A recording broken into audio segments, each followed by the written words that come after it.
Hello everybody and welcome back to the Inner Sanctum YouTube channel. I'm your host Ari Stamatakos, and today we're back with episode 2 of previewing every single group heading into the 2022 FIFA World Cup in Qatar. As you can tell by the title and the thumbnail, it's Group B, England, Iran, USA and Wales. So without further ado, let's get into it. So let's start this group by talking about England. Now, England are a team that are one of the favourites heading into the World Cup, and despite the conjecture around Gareth Southgate and around some of the players in that squad, they definitely do have the talent that can definitely win the World Cup. Of course, their qualification campaign, like you'd expect, went off without a hitch. They got drawn in a group against Andorra, San Marino, Hungary, Albania, and Poland. And from those 10 games, they won 8, drew 2, conceded only 3 goals and scored a whopping 39 goals. Now, this England side, having perennially underperformed for so long, have finally hit their straps in a sense. In 2018, of course, we all know what they did in the last World Cup. They got through their group. They managed to get through all the way to the semi-finals before losing out to Croatia. And of course, we all know what happened back in 2021 with the Euros. They fell in heartbreaking circumstances against Italy in the European Championship finals. Now, when you think about England, you can speak about them tactically and kind of player by player all you want, but really this is a very mentality-based thing for England. For the longest time, they've had this kind of curse that has prevented them from ever really achieving the major glory at international tournaments, and they really need to. I think this is the tournament where they can finally break the curse. It's almost as if they can't be heartbroken in any more of a cruel way. It seems that I can't imagine the heartbreak that England supporters will go through if they manage to lose out in a more heartbreaking circumstance than what they did at the Euros against Italy. But when you look at the man at the helm, Gareth Southgate, he's a manager that likes to instill very simple principles into that side. They do play a very defensive system, and they do play a system that relies on individual brilliance up top to bail them out of games. And when you have the likes of Jadon Sancho, Harry Kane, Raheem Sterling, Bukayo Saka, Mason Mount, Phil Foden, Jack Grealish up front, there's so much individual brilliance there, so I kind of don't really blame him in that regard, I should say. But when you look at the systems that they could play, they do float between a 3-4-3 and a 4-2-3-1 or a 4-3-3 kind of system. Now, what we might expect them to line up with is that 3-4-3 system. What this has is two very advanced wing backs who like to get up the pitch and really like to involve themselves in the game. We obviously saw Luke Shaw scored the goal in the European Championship final because of the runs that he's allowed to make and that he's given license to make as that left wing back. You have the two-man pivot in midfield, which will be led by Declan Rice and probably Jude Bellingham, two players who are the future of England and two players who will definitely be starting in this England squad for tournaments to come over the next decade and a half potentially.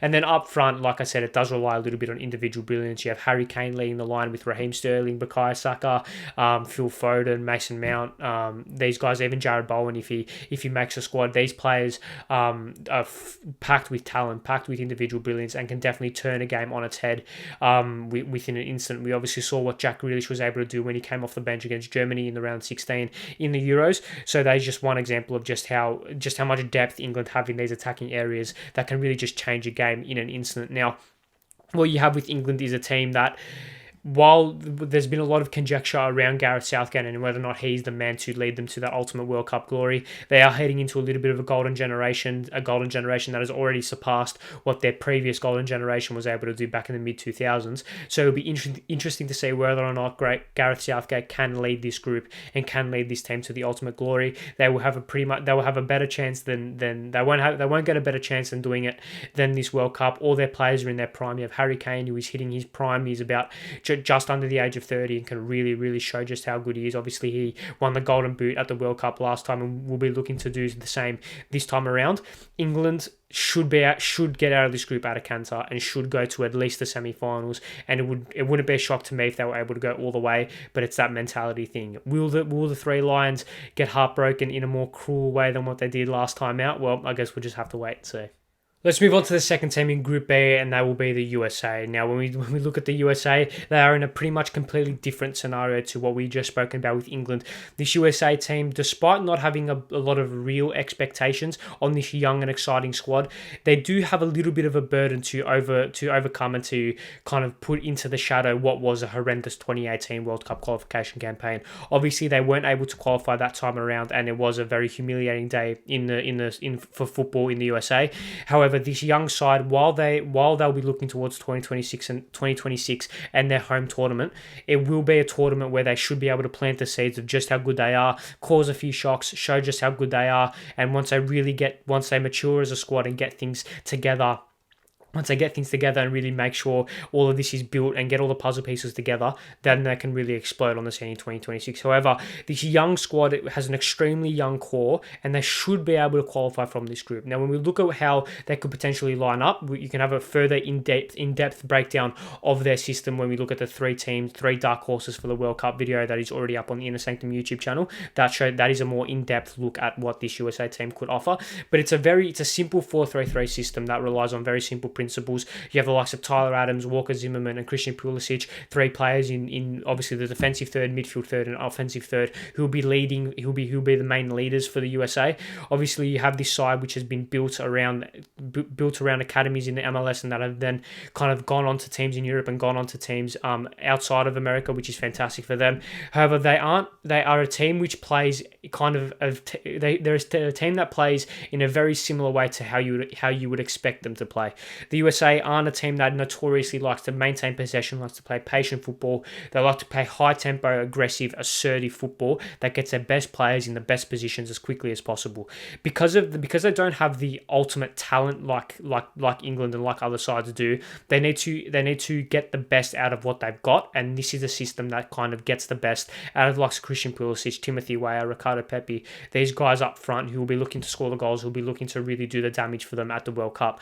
Now, when you take a look at the mentality of this USA squad, they are a very young team with not a lot of expectations on them. However, when you look at what has been aforementioned with the 2018 World Cup qualification campaign, they kind of need to make amends of that qualification campaign at this tournament. The USA have such a big, obviously, sporting population. Of course, we all know the background in terms of that perspective. However, they haven't really been able to show just how good they are on the world stage, and this is something which has plagued them and has been in the back of their minds, no doubt. It will plague someone like Christian Pulisic, who has been carrying the USA for so long.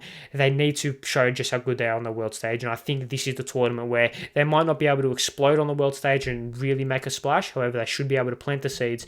They should be able to plant the seeds and really give the world a tease of what they will be able to offer back in 2026. However, the USA, while not being as good as England, are better than Iran, are better than Wales. They should be able to qualify from this group, and if they do, who knows how far they can go. We've been to Europe, North America, let's go to Asia, and let's go with Iran. Now, Iran are a side that have always been there at a balance when it comes to World Cups. Having qualified for 4 of the last 6 tournaments, they've always been a present side in the competition and have always been a mainstay in the competition. Despite this, they've actually never made it out of the group stage, having only won 1 match both in 2018 and 1998, and 0 matches in 2006 and 2014. Now, when you look at what their previous form is heading into the tournament, they actually finished first in the Asian World Cup qualification group. They were drawn with Lebanon, Syria, Iraq, the UAE, and South Korea. They actually finished top ahead of South Korea from those 10 games. They won 8, drew 1, lost 1 with a plus 11 goal difference. Now they're coming off a pretty good, like I said, World Cup qualification campaign. However, they're coming off a pretty good continental tournament as well, having finished top of their group in the 2019 Asian Cup with 7 points, 7 goals scored and none conceded. And in the round of 16 and quarterfinals, they beat Oman 2-0 and China 3-0. Now, what this shows is that they're able to beat the teams that they should be able to beat. Their one loss in the World Cup qualification campaign came against South Korea, so they are a team that when they are expected to dominate possession, dominate proceedings, and really have the ascendancy of the game, they're able to live up to expectation. They aren't really that susceptible on the counter attack or when they turn the ball over. They're very defensively solid, as you've just seen, with only 4 goals conceded in the World Cup qualification campaign, and of course in the Asian Cup they scored 7, conceded none, or they actually scored 12 and conceded none all the way up until their loss against Japan 3-0 in the semi-finals. However, what they showed in this tournament is that they're a very defensively solid side that can score in a hurry. Iran do like to float between a 4-4-2 and a 4-2-3-1. They're capable of playing both in possession and without possession, and they do rely on individual brilliance to score them goals. Now, of course, the Asian the Asian teams that they have been versing aren't obviously at the level of the likes of Wales and the USA and England. So what this means is that their individual brilliance will be relied upon even heavier. They are able to restrict They were able to restrict South Korea to a 1-1 draw, and that result probably flattered South Korea a little bit.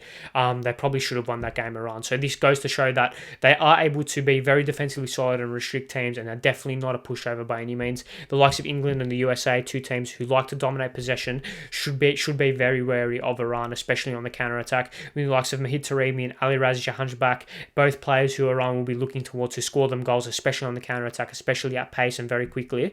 These are the two players who are Iran's best players by a country mile. Now, they have experience playing in big European clubs against fully fledged internationals, so they definitely won't be intimidated by the opposition that they will be coming up against. Considering how intense this group will be, considering the levels of the teams are very similar, barring England, obviously Wales and the USA are teams very similar in terms of ability to Iran.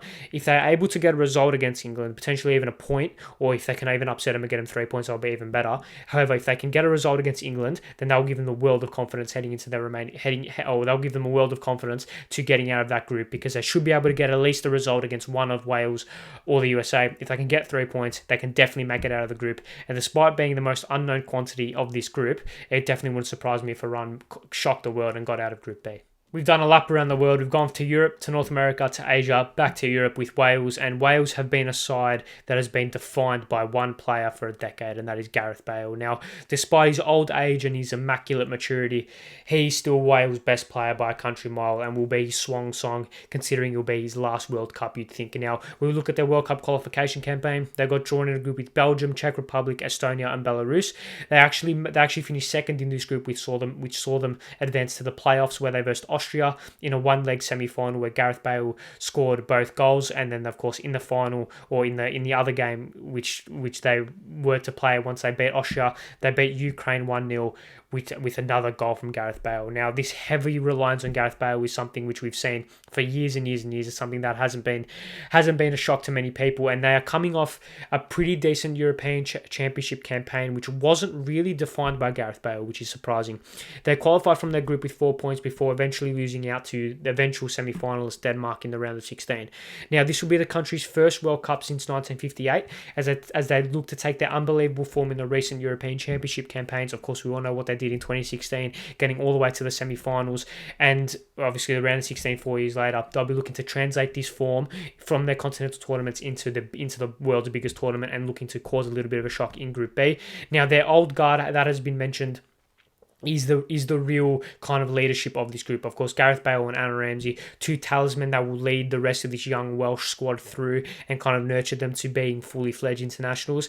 The squad, demographic-wise, has everything to really make an impact at the World Cup. You have those old guard like Ramsey and Bale, as I've just mentioned, with the likes of Brennan Johnson, Dylan Levitt, Ben Cabano, and Nico Williams. All these young players who are very exciting, very promising, and are willing to make an impact. Have almost nothing to lose heading into the tournament.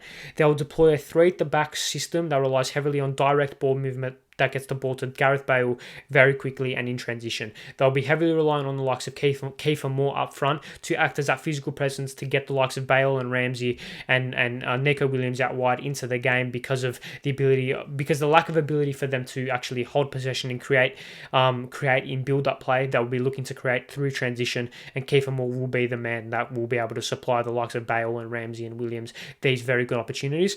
While it's a team that may be a little bit overestimated or overrated to a little bit of an extent, their game against England will be must-watch TV, and they will be fully up for that game. It wouldn't shock me in the slightest if Wales are able to upset England, and if they are able to do that, then they can most definitely get out of Group B. We saw once they get momentum going, they can go all the way to the semi-finals, like we saw at the Euros. 9 years ago, I think it would be at this stage. But what this team shows is an ability for them to really not care in a sense. I'm not sure how you can describe it, but they have nothing to lose. Every single time they play, they give 110%, and Gareth Bale can score from nothing. They can score from set pieces. They're a very, very dangerous team that should not be taken lightly by any means. And if they are taken lightly, and if they are underestimated, you can expect them to take points off some of the best countries in the world, because Gareth Bale can score a goal from any given angle on any given day. And if they are underestimated, they can definitely make a splash and get out of Group B, no doubt. So yes, thank you all very, very much for watching the preview of Group B for the FIFA 2022 World Cup in Qatar. Make sure you leave your thoughts in the comment section below. Make sure you leave your predictions for who qualifies first, second, third, and fourth from this group. Make sure you leave your thoughts about other talking points which I may have said from this video. Make sure you subscribe to the Inner Sanctum YouTube channel. Like the video. See you guys next time, and goodbye.